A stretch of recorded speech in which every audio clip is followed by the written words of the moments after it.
रामतार जी, जो इन्होंने कहा कि जो ये चौपाई अभी हमने पढ़ी उसके बाद इन्होंने कहा कि जो अधिकार है वो सिर्फ एलीट के पास है, ज्ञान का अधिकार एलीट के पास है। इसका इंटरप्रिटेशन भी मैंने बताया, आपका इस पे क्या ठीक? मेरा कहना ये है कि जैसा सुधांशु जी ने कहा, इन्होंने पूरा बता दिया वास्तव में, लेकिन कुछ लोगों की मानसिकता सुनने की समझने की है नहीं। कुछ लोगों की मानसिकता केवल विवाद करने की है, और वो ये हमारे मित्र वही कर रहे हैं। विषय से हम लोग भटक गए। वास्तविक विषय था जो उन मंत्री महोदय ने जो कुछ कहा, उसके कारण विवाद हुआ। ये मंत्री जी इनके गांव में, मैं इनके गांव की बात बताता हूं, मंदिर हैं और इनके घर वाले मंदिर को पूजा करना चाहते हैं मंत्री महोदय के। और सब ये एक महाशय ने कहा कि वो केवल ब्राह्मणों को अधिकार है पूजा पाठ करवाने का, पुजारी बनने का। इनको ये पता ही नहीं। क्या आप स्टैंड अप इंडिया योजना के तहत 1 करोड़ का लोन लेकर अपना खुद का बिजनेस शुरू करना चाहते हैं? तो फ्रीडम ऐप को डाउनलोड करें और इसकी पूरी जानकारी अभी प्राप्त करें।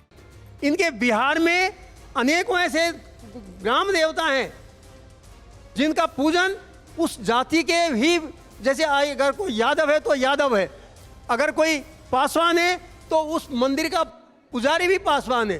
तो इस तरह से एक ही बात कही इन्होंने, वो बंच ऑफ थॉट्स की बात कही। वास्तव में उसका तो प्रकाशन ही बाद में हुआ है, और ये उसको बाबा साहब में अम्बेडकर से जोड़ रहे हैं। तो इन्होंने सुनना कुछ नहीं, केवल बोलना है। और वास्तविक विषय जो ढोल गमार सुध पर सुनारी, बात तो पूरी होगी। एक बात और भी है, यदि कोई खलनायक कोई बात कहता है तो क्या हमारे लिए आदर्श होती है? इस विषय में ये चौपाई कही है समुद्र ने क्यों कहा? क्योंकि उस पर बाण तन गया था। वो राम जी का विरोधी था एक तरह से। फिर उसने अपने बताया कि मैं जड़ हूं, और भी चीज़ों की जड़ की बात बताई। तो जब जड़ है उसकी प्रकृति यही है, और भगवान ने उसको उसी प्रकार का गुण दिया है, और वो खलनायक के रूप में बोल रहा है, तो क्या हमारे आदर्श वाक्य हो सकता है? वो समुद्र की बात है, वो राम जी की बात नहीं है, वो गोस्वामी जी की बात नहीं है। इसलिए इस बात को लेकर गोस्वामी जी ने तो क्या कहा है,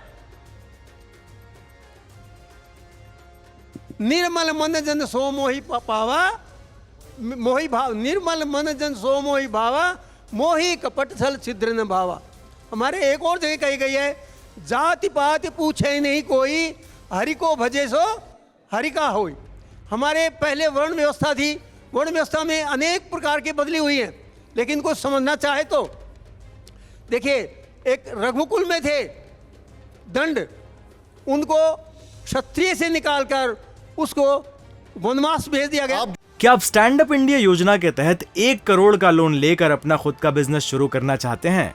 तो फ्रीडम ऐप को डाउनलोड करें और इसकी पूरी जानकारी अभी प्राप्त करें।